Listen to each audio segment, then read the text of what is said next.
ठाकरेंचे काही खासदार वेगळा गट स्थापन करणार, लोकसभा अध्यक्षांना पत्र देण्याच्या तयारीत असल्याच्या चर्चा। तर काल ठाकरेंच्या बैठकीला 9 पैकी 5 खासदार गैरहजर होते।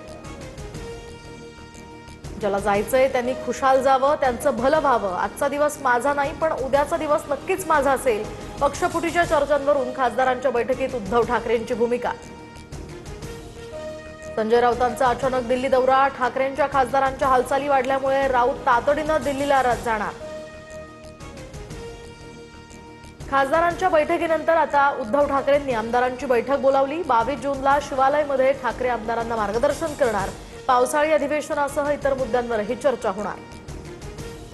ठाकरेंचे 7 खासदार आमच्या संपर्कात, पावसाळी अधिवेशनापूर्वी ऑपरेशन टायगर पूर्ण होईल। शिंदेंच्या शिवसेनेच्या कृपाल तुमानेंचा मोठा दावा। दुसरे पक्ष फोडण्यापेक्षा भाजपनं स्वतःची मुलं मोठी करावी, पक्ष फोडाफोडीवरून शर्मिला ठाकरेंचा हल्लाबोल। शर्मिला ठाकरे राजकारणात कोणत्याही पदावर नाहीत, त्यांना चौकटी बाहेर ठेवा। भाजपवरील शर्मिला ठाकरेंच्या आरोपांना मंत्री नितेश राणेंचं प्रत्युत्तर। जयपूरमध्ये कॉक्रोच जनता पार्टीच्या संस्थापकावर हल्ला, आंदोलनावेळी अभिजित दिपकेंना मारहाण। गर्दीमध्ये एकानं कानशिलात लगावल्याचा प्रकार, आंदोलनस्थळी समर्थकांचा मोठा राडा।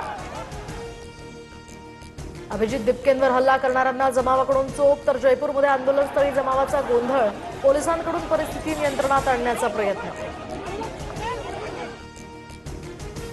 राज्यातील सर्व धरणांमध्ये पाणी केवळ पिण्यासाठी राखीव, 31 ऑगस्टपर्यंत आता शेतीसाठी पाणी पुरवठा बंद। राज्य सरकारचे आदेश, बेकायदा पाणी उपशावर सुद्धा तातडीनं कारवाई करण्याच्या सूचना। राज्यात मान्सूनची प्रतीक्षा कायम, पावसाअभावी पेरण्या खोळंबल्या, तर अनेक धरणांमधील जलसाठ्यानं तळ गाठलाय। पाऊस लांबल्यास पाणी टंचाईचं संकट आणखी गडद होणार।